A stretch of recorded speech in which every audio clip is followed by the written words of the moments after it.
Welcome back. We want to take you to breaking news now because as people in Texas are still reeling from the horrible flooding, a separate incident is unfolding just along.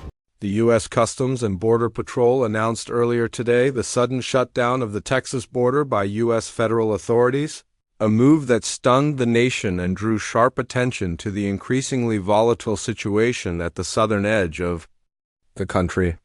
What prompted this swift and drastic action wasn't another surge of migrants, nor was it a reaction to political pressure, at least not directly. Instead, it stemmed from a chilling and unexpected discovery buried beneath the dry, sun-baked soil near a lesser-known stretch of the Rio Grande. Border Patrol agents, during what was supposed to be a routine inspection of an area known for smuggling activity, stumbled upon what initially appeared to be a collapsed tunnel. What they uncovered, however, sent shockwaves through every level of U.S. Homeland Security. Before we start, smash the like and subscribe buttons for more updates. The underground structure wasn't just a crude passageway carved through the earth for fleeing or contraband. It was a sprawling, labyrinthine network of tunnels, professionally reinforced, ventilated, and electrically wired, extending for miles under the U.S.-Mexico border. Designed with a sophistication rarely seen outside military infrastructure, the tunnel system was more than just a smuggling route. It appeared to be a strategically engineered installation with multiple chambers, surveillance systems, and evidence of long-term occupation. Authorities immediately sealed off the area and scrambled to assess the scale and implications of what they had unearthed.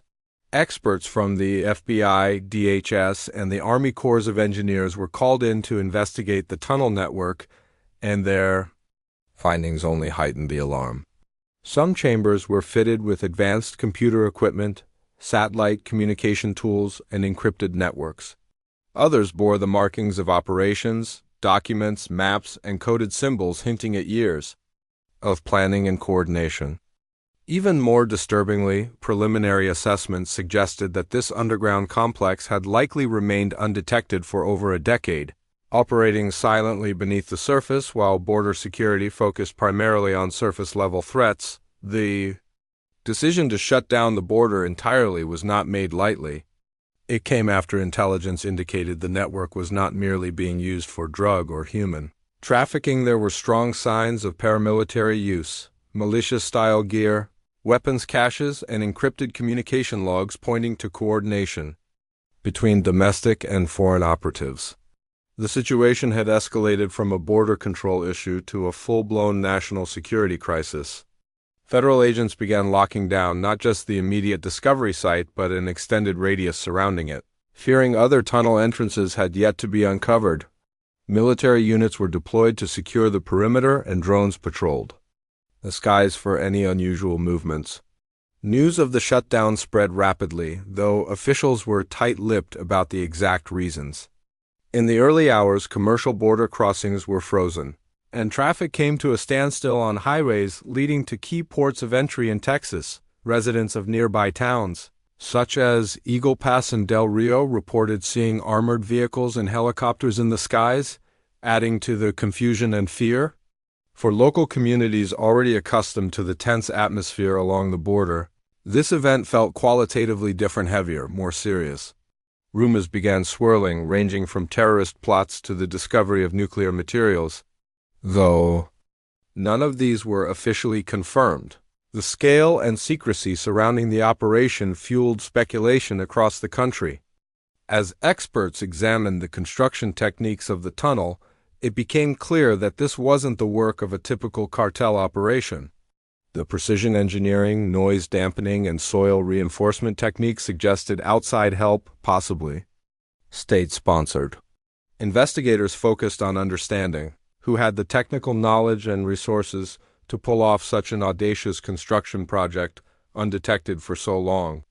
The implication that a foreign power might have had a hand in building this underground base only added urgency to the federal response. Intelligence agencies combed through satellite archives, trying to pinpoint when the tunneling began and traced procurement trails for the specialized materials found on site.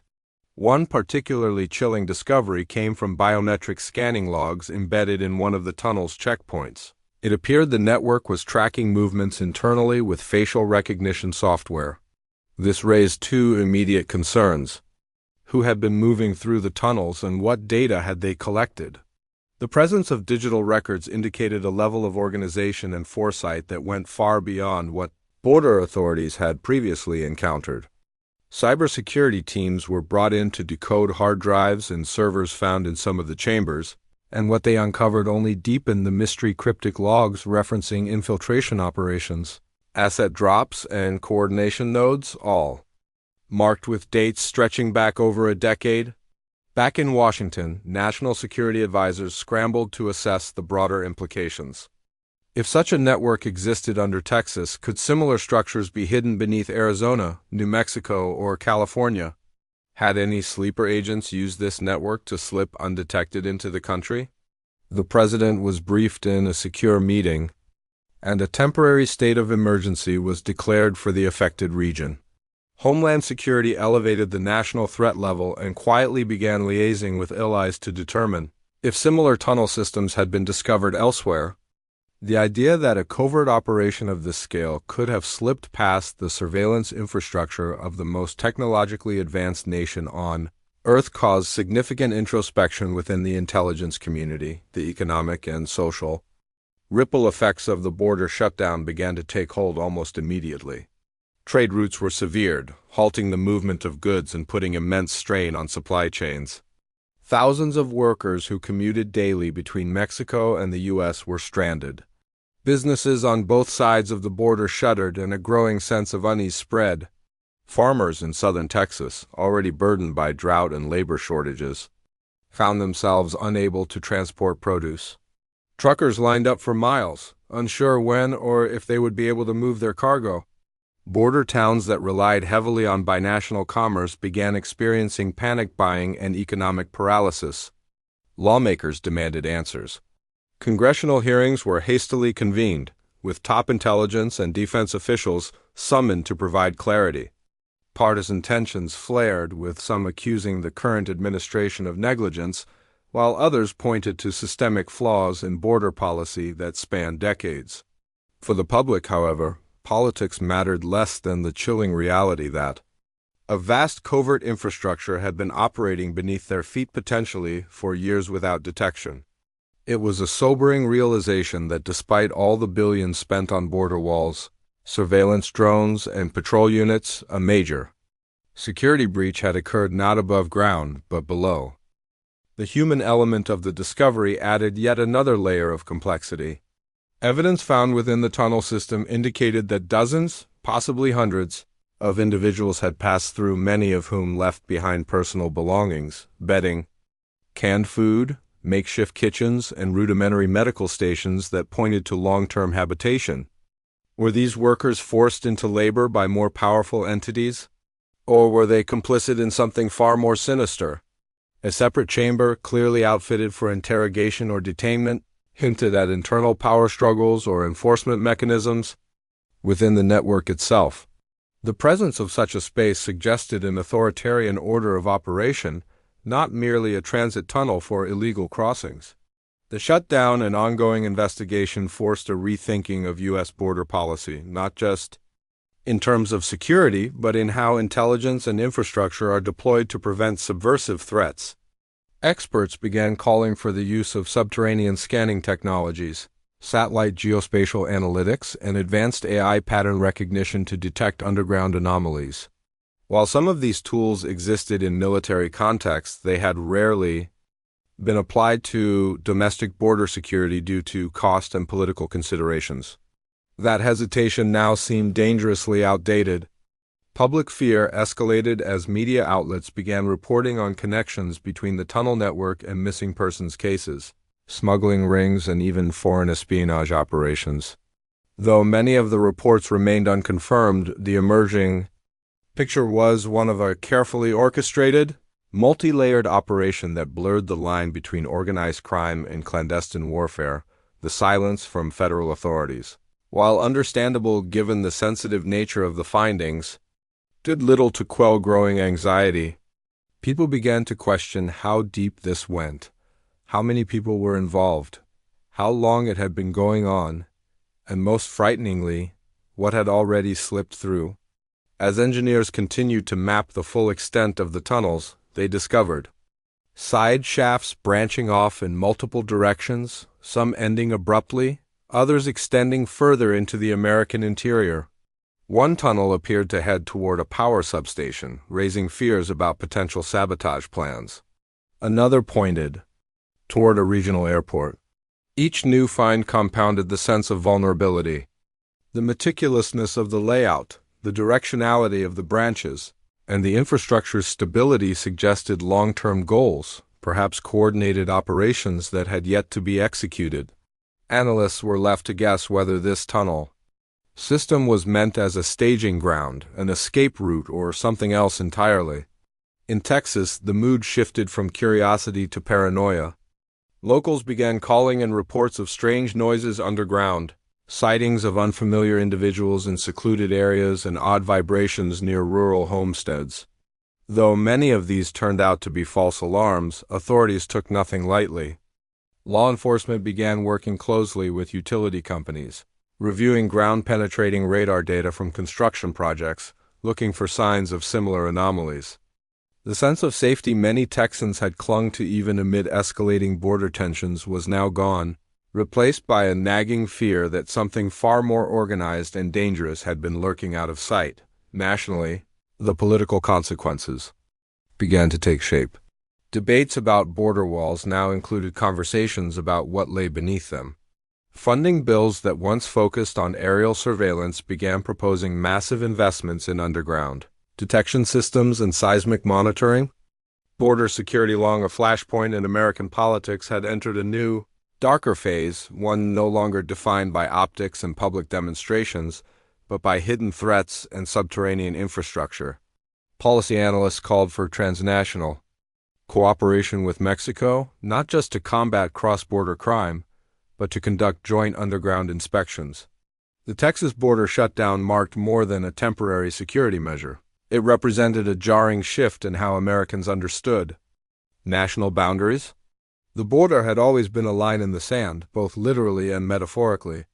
Now it was clear the real battles might be taking place far beneath it, away from cameras, beyond fences, and outside the scope of most conventional defense frameworks. It challenged long-held assumptions about sovereignty, surveillance, and safety. While border towns grappled with the practical impacts of the shutdown, the broader U.S. population wrestled with the existential question: how could such a massive operation go unnoticed for so long? Even weeks into the investigation, officials refused to declare the tunnel network fully mapped or neutralized. The border remained sealed, with only limited, tightly controlled crossings allowed for essential trade and personnel. Construction. Crews worked in secrecy, pouring concrete into known shafts while scanning for new ones. The sheer scale of the operation meant that full closure could take months, maybe longer. All the while, the psychological impact deepened. Americans were not used to feeling outmaneuvered on their own soil. In an era defined by cyber threats and drone warfare, this return to a physical, tactile form of infiltration struck a primal nerve. This wasn't a data breach or abstract danger, it was a physical invasion that passed quite literally beneath the nation's feet. The tunnel discovery and the dramatic response it provoked recast the security dialogue in stark, unsettling terms. Not every danger wears a uniform or posts online. Some threats are silent, dirty, and carved into the earth. And now, with the Texas border shut, the United States was forced to reckon with a new kind of frontier, one not drawn by geography or walls but by the dark, silent corridors beneath them.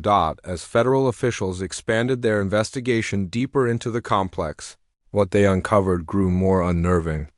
What was initially thought to be localized turned out to be part of an expansive, multi-tiered operation stretching across state lines. Seismic scans and magnetic imaging revealed dozens of offshoots, caverns, and bypass systems, some penetrating beneath highways, utility lines, and even government buildings. It wasn't a tunnel, it was an ecosystem. Covert water and power lines, jury-rigged transformers, underground antennas, every element was engineered to operate undetected. Psychological profiles of those involved suggested a chilling new theory. A hybrid operation combining transnational criminal syndicates, extremist groups, and rogue private military contractors. Some experts referred to it as a shadow coalition. The network had gone beyond the reach of oversight. It was invisible to drones, irrelevant to walls, immune to patrol routes. It didn't march or fire, it tunneled, listened, and waited. One tunnel room contained maps, blueprints, and mock-ups of U.S. infrastructure, indicating surveillance and rehearsal of infiltration scenarios. This wasn't just organized crime, it was asymmetrical warfare, further linguistic analysis revealed. Spanish, Russian, Arabic, Mandarin, and English etched into tunnel walls, an unnerving confirmation that this was an international effort. Financial forensics traced supply chains to front companies, offshore accounts, and stolen U.S. materials. The deeper investigators dug literally and metaphorically, the more they realized how much had been missed. Entire branches led toward critical targets, power substations, airports, and even the Ogallala Aquifer, threatening environmental catastrophe.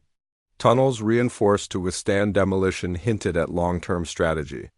Inside one sealed room were expired emergency rations, oxygen tanks, and signs of panic, evidence of contingency plans for isolation and total lockdown. The U.S. response became one of the most multifaceted in modern history. Billions were diverted for subterranean defense initiatives. Specialized robotics teams and military units trained for underground combat were deployed. Schools introduced subterranean safety drills. Think tanks, defense contractors, and AI developers pivoted toward this new domain of warfare. Internationally, allies cooperated while quietly fearing similar exposures in their own homelands. Mexican officials launched investigations and found their own abandoned tunnels. The deeper implication, however, was clear. Modern security had overlooked the most ancient threat, what lies beneath. As protests erupted across U.S. cities, not about immigration, but about institutional blindness, the central question echoed through every channel and newsroom. How did this happen here?